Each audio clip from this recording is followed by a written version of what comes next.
India south Asia में एक बहुत बड़ा और रंग बिरंगा देश है। जमीन के हिसाब से यह दुनिया का 7वां सबसे बड़ा देश है। इंडिया की सरहद कई देशों से लगती है, जैसे पाकिस्तान, चाइना और बांग्लादेश। 3 तरफ से इंडिया पानी से घिरा हुआ है। साउथ में इंडियन ओशन, वेस्ट में अरेबियन सी और ईस्ट में बे ऑफ बंगाल है। इंडिया की अलग अलग तरह की जमीन इस देश की खासियत है। ऊंचे ऊंचे पहाड़ों से लेकर हरे भरे मैदानों तक, गर्म रेगिस्तानों से लेकर घने जंगलों तक, इंडिया के नज़ारे इसके लोगों और संस्कृतियों की तरह ही अलग अलग है। यह अद्भुत विविधता सिर्फ देखने के लिए नहीं है, इसने इंडिया के इतिहास, संस्कृति और अर्थव्यवस्था को बहुत गहराई से प्रभावित किया है। इंडिया को समझने के लिए इसकी भूगोल को समझना बहुत जरूरी है।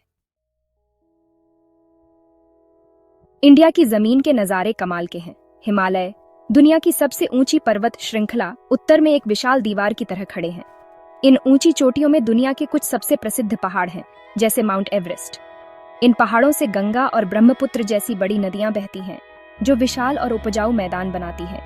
ये मैदान इंडिया के अन्नदाता हैं, जो बहुत सारे लोगों और तरह तरह की फसलों का पालन पोषण करते हैं। दक्षिण की ओर जमीन का रूप बदलकर एक पठार बन जाता है, जिसे दक्कन का पठार कहते हैं। इस क्षेत्र में छोटी छोटी पहाड़ियां, घने जंगल और खनिज पदार्थों का भंडार है।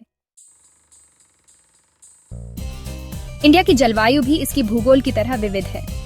मानसूनी हवाओं के कारण देश में कई तरह के मौसम देखने को मिलते हैं।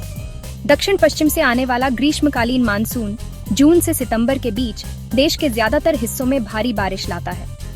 ये मानसून का मौसम खेती के लिए बहुत जरूरी है, क्योंकि ये नदियों को भर देता है और फसलों की सिंचाई करता है। उत्तर पूर्व से आने वाला शीतकालीन मानसून अक्टूबर से फरवरी तक अपेक्षाकृत शुष्क और ठंडी हवा लाता है।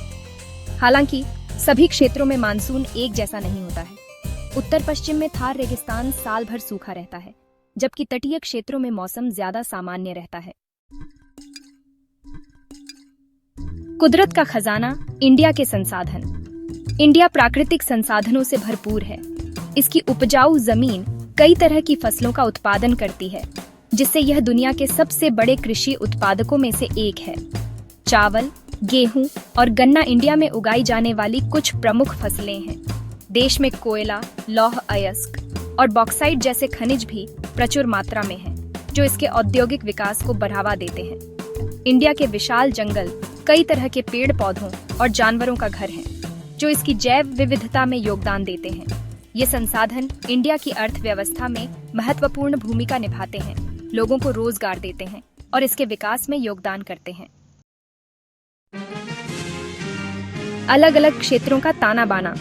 इंडिया के विविध भूगोल के कारण अलग अलग भौगोलिक क्षेत्र बने हैं, जिनमें से प्रत्येक की अपनी अनूठी विशेषताएं हैं। सिंधु और गंगा नदी प्रणालियों द्वारा निर्मित उत्तरी मैदान अपनी उपजाऊ जलोढ़ मिट्टी के लिए जाने जाते हैं और यहाँ बहुत सारे लोग रहते हैं। उत्तर पश्चिम में स्थित थार रेगिस्तान रेत के टीलों और शुष्क भूमि का एक विशाल विस्तार है। दक्षिण भारत के एक बड़े हिस्से में फैला दक्कन का पठार अपने खनिज भंडार और अनोखी चट्टानों के लिए जाना जाता है।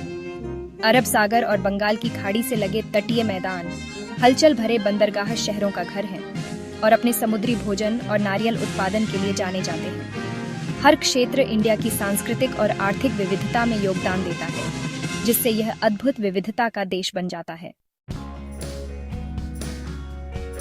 निष्कर्ष भूगोल द्वारा आकार।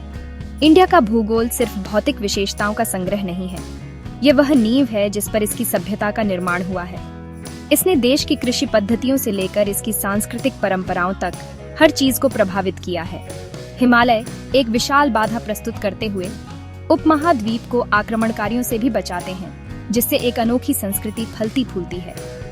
मॉनसूनी हवाएं कभी कभी अप्रत्याशित होने के बावजूद भारतीय कृषि की जीवन रेखा है, जो लाखों लोगों के जीवन की लय को आकार देती है। देश के इतिहास, संस्कृति और आर्थिक क्षमता को समझने के लिए इंडिया के भूगोल को समझना जरूरी है।